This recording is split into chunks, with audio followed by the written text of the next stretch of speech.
প্রতিনিয়ত খেলাধুলার আপডেট সবার আগে জানতে আমাদের চ্যানেলটি সাবস্ক্রাইব করুন এবং পাশে থাকা বেল বাটনটি প্রেস করুন। ধন্যবাদ।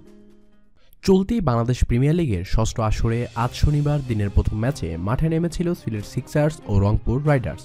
সিলেট আন্তর্জাতিক ক্রিকেট স্টেডিয়ামে বাংলাদেশ সময় দুপুর ১:৩০টায় ম্যাচটি শুরু হয়েছে। টস জিতে ফিল্ডিংয়ের সিদ্ধান্ত নেন রংপুর রাইডার্স অধিনায়ক মাশরাফি বিন মর্তুজা। জবাবে ব্যাট করতে নেমে শুরুতেই ফিরেছেন লিটন দাস। মাশরাফির বলে ফরহাদ রেজার হাতে ধরা পড়ে ১১ রান করে ফেরেন তিনি। ১-৬ ও ১-৪-এ ১১ রান করেছিলেন লিটন দাস। এরপর ৩-৪ ও ১-৬-এ ১৯ রান করে আউটের শিকার হয়েছেন আফিফ। অবশ্য তিনি রান আউট হয়েছিলেন। এরপর ব্যাট হাতে দলে হাল ধরেছেন সাব্বির আর ওয়ার্নার। এরই মধ্যে দুর্দান্ত হাফ সেঞ্চুরি তুলে নিয়েছেন সাব্বির রহমান। ৩৪ বলে ২টি ৪ ও ৪টি ৬ হাফ সেঞ্চুরি তুলে ফেলেছিলেন সাব্বির রহমান। এই খবর পাওয়া পর্যন্ত সিলেট সিক্সার্সের ২০ ওভার শেষে তাদের সংগ্রহ দাঁড়িয়েছে ১৯৫ রান।